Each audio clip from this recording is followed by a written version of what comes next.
This video is an addendum to last week's character video. And by addendum, I mean that I kind of stuck my foot in my mouth and need to clarify what I was talking about. In that video, I made a point that a good, as in well-written character, needs to consider themselves the hero of their own story, even if that character is objectively villainous in nature. Boy, did people not like that. By which I mean they posted a lot of polite comments pointing out the flaws in my argument. And a lot of those comments pointed out valid things, and I think they highlighted a lot of the things in the original point that I wanted to get across in that video. So I think it's a case of me not explaining what I meant very clearly and the audience still getting the point because you guys are quite sharp. So let's talk about this idea, and hopefully we can clear up this whole everyone is actually a hero business, and I will offer a more thorough response to some of the comments that people posted on that video. Is correcting your own mistakes considered heroic? First off, let's talk about my wording, which was the main thing people had issue with. In that video, I used the phrase, every character is the hero of their own story.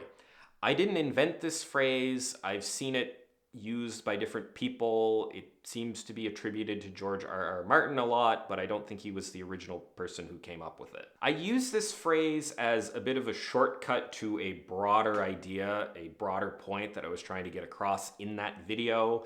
And I think I might have falsely assumed that by using that phrase, people would have understood a little bit more of the nuance that comes along with it.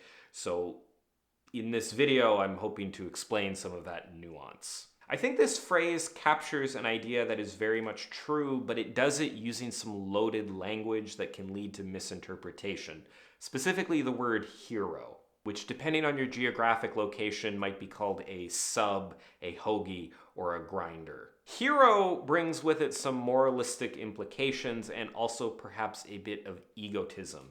As some commenters pointed out, believing yourself to be the hero is a very non-heroic thing to do.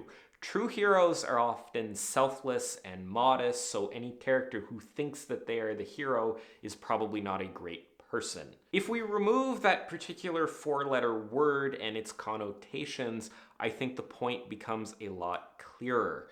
A character doesn't need to think of themselves as a hero, but they need to feel that the actions they take are justified and that those actions are working to shape the world in a way that they desire. Actions are fundamentally arguments. When you take an action in a certain direction, you are making an argument that the world should be shaped in a certain way. You can go to any online argument and I bet both people on either side will think they are right. They think that their viewpoint is justified. They think that they are right. Right is perhaps a better word than hero, but I think it gets the same point across. Now, what those actions move towards is also an important consideration. When we think of heroes, we think of people sacrificing themselves for the greater good, people doing things that are good for a large number of people. In this sense, these actions are right and justified because they benefit a whole lot of people. However, if you shrink down the number of people that your actions need to benefit in order for you to consider them being justified, you can have somebody who still thinks they're doing the right thing, who still thinks their actions are justified, but they are very much not a hero by most definitions. Stabbing someone to steal a loaf of bread is an objectively bad thing to do, but if a character is starving, then they will see the action as justified. Their situation will have shrunk their worldview to simply surviving, to simply keeping themselves alive. The greater good from their perspective has become saving their own skin. It's not about feeling like the hero. That's another point.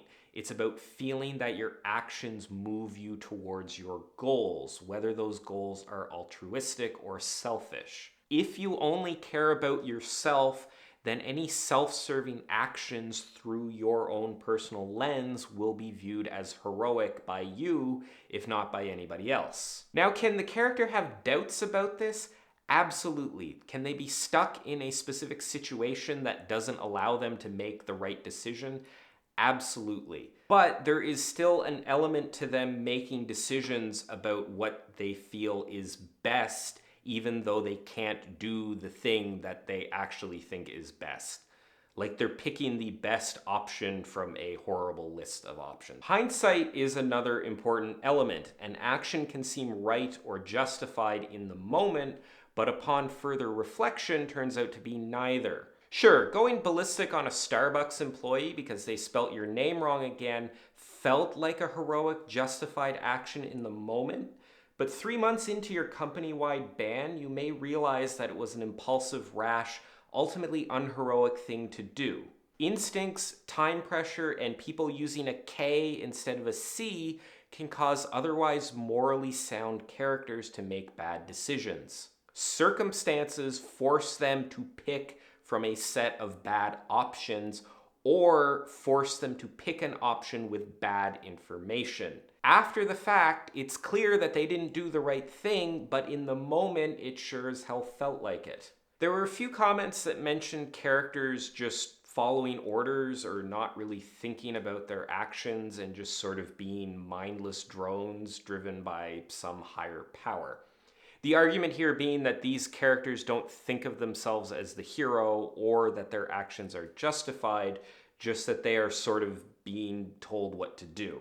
A couple of points here. So yes, in a story, you may not have a chance to have every single character be fleshed out, and these characters won't have strongly defined motivations and justifications for the choices that they're making. This strong justification for their actions really only applies to fully developed main characters and side characters who also get some development. Another point I want to make here, and this was mentioned in the other video as well, fictional characters often have certain elements cranked up for dramatic reasons, and this includes their ideological and moral devotions. A fictional character in a lead role is going to have stronger moral convictions and a higher degree of agency to pursue their ends than the typical person that you will meet on the street.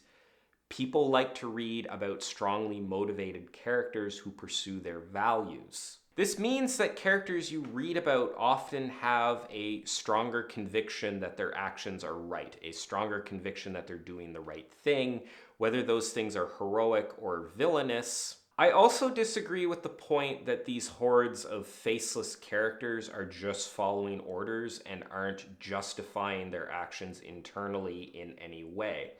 In the past, when large numbers of people have been mobilized to commit atrocities against another large group of people, those people are usually given a lot of justification. Whether it's stories of racial superiority or national grievances or protecting their homeland or promises of wealth or glory or religious salvation or the threat of what will happen to them if they don't comply.